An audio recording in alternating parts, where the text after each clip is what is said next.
자, 이제 3장입니다. 군중에서 제자로 새로운 가족.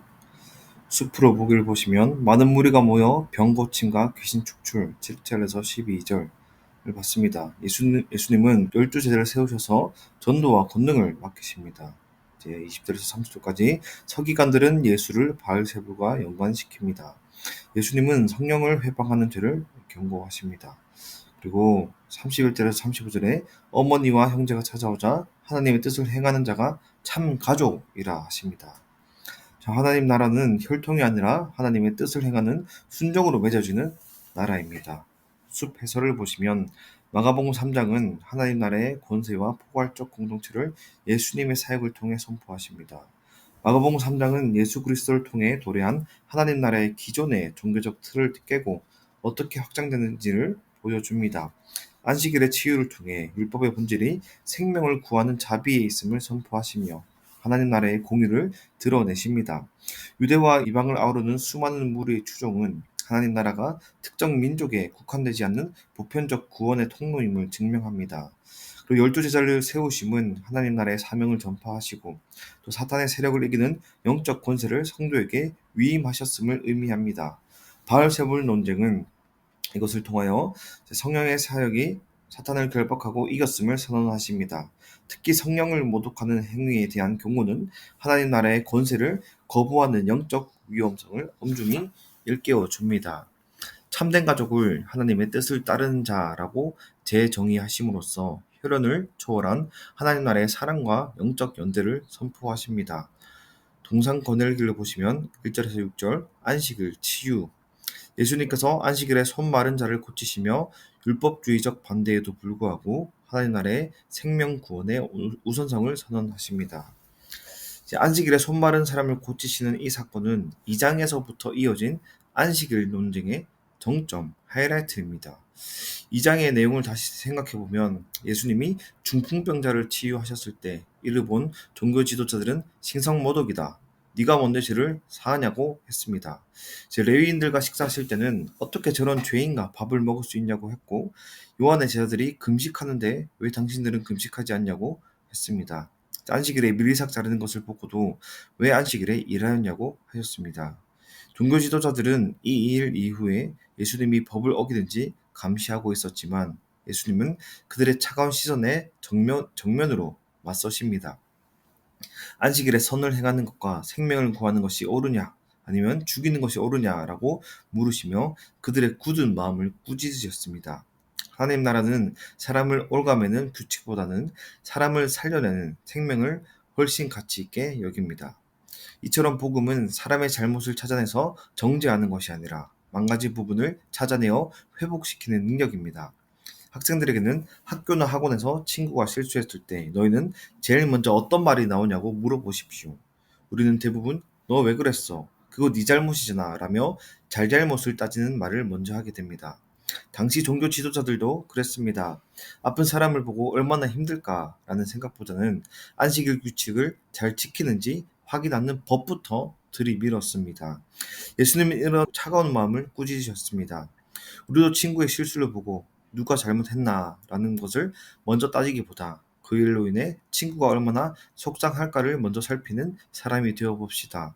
법보다 사랑이 규칙보다 사람의 마음이 먼저라는 걸 보여주는 것이 진짜 예수님의 제자입니다. 그리고 7절에서 12절 많은 무리의 추종 예수님의 치유와 가르침이 다양한 지역의 무리를 모으며 하나님 나라의 보편적 호소력을 드러냅니다. 예수님의 소문을 듣고 이 갈릴리뿐 아니라 많은 먼 이방 지역에서까지 엄청난 사람이 몰려듭니다. 예수님은 배를 준비시켜야 할 정도로 많은 사람에게 둘러싸이셨지만 한 사람 한 사람을 고치시며 하나님 나라의 능력을 보여주셨습니다. 이처럼 하나님 나라의 복음은 특정한 사람만 누리는 비밀이 아니라 누구에게나 열려있는 보편적인 초대장입니다. 학생들이 쉽게 이야기하려면 예수님께는 급이 없었다라고 표현해도 좋을 듯합니다. 예수님은 부자든 가난하든 유대인이든 외국인이든 상관없이 주님을 찾는 모든 사람을 만나 주셨습니다. 우리 교회도 우리 반도 누구든지 편안하게 올 수 있는 따뜻한 곳이 되었으면 좋겠다고 전해 주십시오. 그래서 13절에서 19절 12제자 임명 예수님은 12제자를 세우시며 하나님 나라의 사명을 전파하고 귀신을 쫓는 권세를 부여하셨습니다. 예수님은 산에 오르셔서 자기가 원하는 자들을 부르셨습니다. 그들을 부르신 첫 번째 이유는 자기와 함께 있게 하기 위함이었습니다. 그 다음이 전도와 권능을 주시는 사역이었습니다.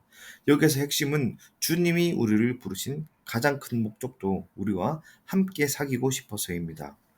그래서 학생들에게도 너희가 교회 일을 많이 하거나 공부를 잘해서 부르신 것이 아니라 그냥 너희랑 같이 시간을 보내고 싶어서 부르셨다라는 걸 알려주십시오. 주님과 먼저 친해지는 것, 그것이 제자의 시작입니다. 그리고 10절에서 30절, 바알세불 논쟁. 예수님은 서기관들의 비난을 반박하시며 성령의 사역을 통해 사탄이 세력을 이기는 하나님 나라의 권세를 선포하십니다.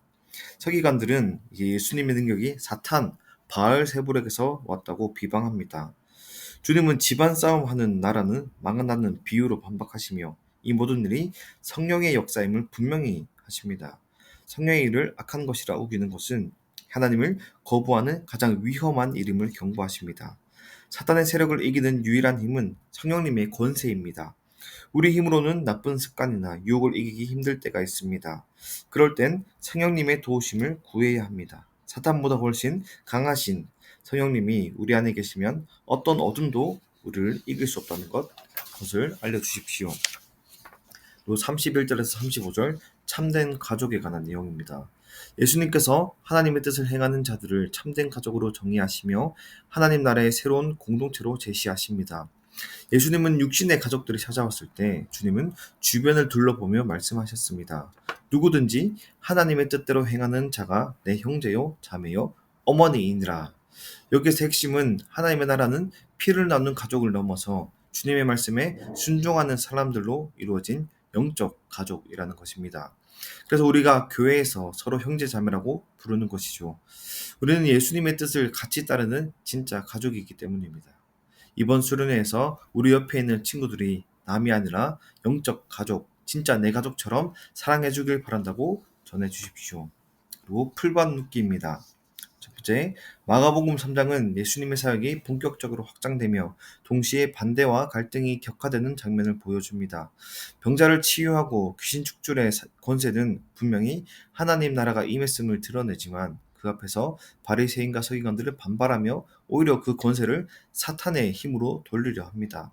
예수님은 안식일에 손 많은 사람을 고치시는 사건은 단순한 치유, 기적 이상의 의미를 담고 있습니다. 당시 안식일은 하나님께 충성하는 최고의 방식으로 여겨졌습니다. 그러나 예수님은 생명을 살리고 회복하는 것이야말로 안식일의 본래 목적임을 보여주셨습니다. 예수님은 사람을 살리고 회복하는 일이 하나님 나라의 본질임을 강조합니다. 이것은 이제 호세아, 나는 인애를 원하고 제사를 원하지 않는다. 호세아 6장 6절의 말씀을 떠올리게 합니다. 제사보다 중요한 것은 하나님의 긍휼과 사랑입니다. 예수님의 손마른 자의 치유는 이 말씀의 성취로 안식일의 주인은 예수 그리스도이시며 그분 안에서만 진정한 안식과 자유가 주어짐을 드러냅니다. 그러나 예수님의 이런 사역은 종교 지도자들에게 위협이 되었고 예수님을 죽이기로 의논합니다. 복음이 전해지는 곳에는 언제나 반대와 거절이 따릅니다. 예수님의 사역이 그랬듯 하나님 나라의 길은 언제나 세상 권세와 충돌하며 전진합니다. 선생님들이 오늘 말씀에서 예수님이 안식일에 손 마른 사람을 고치시는 장면에 대해서 어떤 생각이 드셨는지 나눠주시면 좋을 것 같습니다. 당시 사람들은 안식일 규칙을 지키느냐 마느냐로 예수님을 비난했습니다. 그런데 예수님은 그 비난을 다 아시면서도 아픈 사람의 손을 잡으셨습니다. 여기에서는 선생님들이 예전에는 신앙생활이 그저 규칙 지키기인 줄 알았던 것은 아닌지 이거 하면 안 되고 저거 하면 안 되고 라는 생각에 갇혀서 정작 내 옆에 이웃의 아픔을 보지 못했던 것은 아닌지 나눠주시면 학생들이 공감할 수 있을 듯 합니다. 마지막으로 예수님은 이런 나에게 제사보다 사랑, 인애가 먼저라고 말씀해 주셨다는 것을 나눠주십시오. 호세아 6장 6절 말씀, 나는 인애를 원하고 제사를 원하지 아니하며 번제보다 하나님을 아는 것을 원하노라 라는 이 말씀처럼 하나님은 우리가 완벽하게 형식을 갖추는 것보다 서로를 불쌍히 여기는 마음을 더 기뻐하신다는 것을 딱딱하게 굳은 우리의 마음을 녹여주시고 자유를 주시는 분이 바로 예수님이라는 걸 알려주십시오. 학생들에게도 규칙에 묶여서 숨막히는 인생이 아니라 예수님의 사랑 안에서 진짜 안식을 누렸으면 좋겠다고 해주십시오. 그리고 묵상 두 번째, 예수님은 제자들을 세우십니다. 제자란 단순히 가르침을 듣는 자가 아니라 예수님과 함께하며 그분이 주신 권세로 복음을 전하는 자입니다. 함께 있게 하시고 또 보내사 전도도 하며 귀신을 내쫓는 권능도 가지게 하려 하심이니라. 오늘날 교회의 사명도 동일합니다. 교회는 세상의 한 기관이나 모임이 아니라 예수님과 함께하며 세상으로 파송된 공동체입니다. 이어지는 바알세불의 논쟁은 중요한 교훈이 있습니다. 신앙생활에서 성령의 역사를 왜곡하거나 거절하는 것은 심각한 죄가 될 수 있다는 사실입니다. 예수님께서 성령을 회방하는 자는 사하심을 영원히 얻지 못하느니라 라고 말씀하셨습니다. 이는 단순한 실수나 의심이 아니라 하나님 나라의 분명한 역사를 끝내 거부하는 고집을 뜻합니다. 우리의 신앙은 언제나 겸손히 성령의 인도하심을 따르는 것이어야 합니다. 여기에서는 예수님의 제자들을 뽑으신 이유가 자기와 함께 있기 위함이라는 것을 이제 선생님들의 생각도 나눠주십시오. 제자가 된 건 중요한 대단한 일을 하기 위해서가 아니라 먼저 주님과 함께 시간을 보내기 위함이었다라는 것을 알려주십시오. 교회 이름만 집중해서 나와 함께하고자 하시는 예수님의 마음을 몰랐던 적은 없는지, 교회 일을 너무 열심히 해서 세상의 비웃음이나 비난을 들었던 적은 없는지 나눠주십시오. 그럼에도 우리에게는 이 사탄보다 강한 성령님이 계시다라는 것 또한 알려주시며 내 힘으로 세상을 이기려 하지 말자고 예수님 옆에 꼭 붙어 있자고 전해주십시오.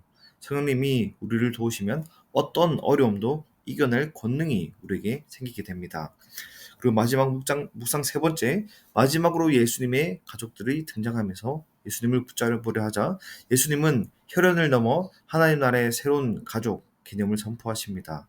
오늘 교회 공동체가 바로 그 새로운 가족입니다.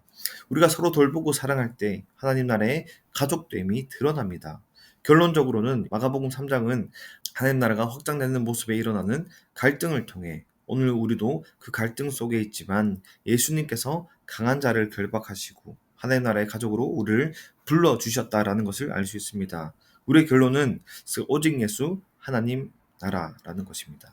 그래서 마지막으로 예수님이 누가 내 가족이라고 물어보셨을 때 하나님의 뜻대로 행하는 자가 내 형제요 자매라고 하신 말씀에 관한 선생님들의 감정이나 생각을 공유해 주십시오. 사실 우리는 피가 섞이지 않았지만 예수님이라는 이름 안에서 연결된 진짜 영적 가족이라는 사실을 알려주시며 이렇게 모인 것 또한 그 이유라고 말씀해 주십시오.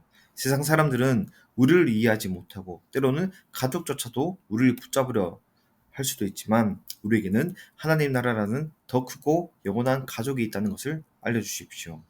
우리가 진짜 가족처럼 서로 아껴주고 사랑할 때 사람들은 우리를 통해 하나님의 나라를 보게 됩니다. 그래서 우리의 결론은 오직 예수, 오직 하나님의 나라입니다.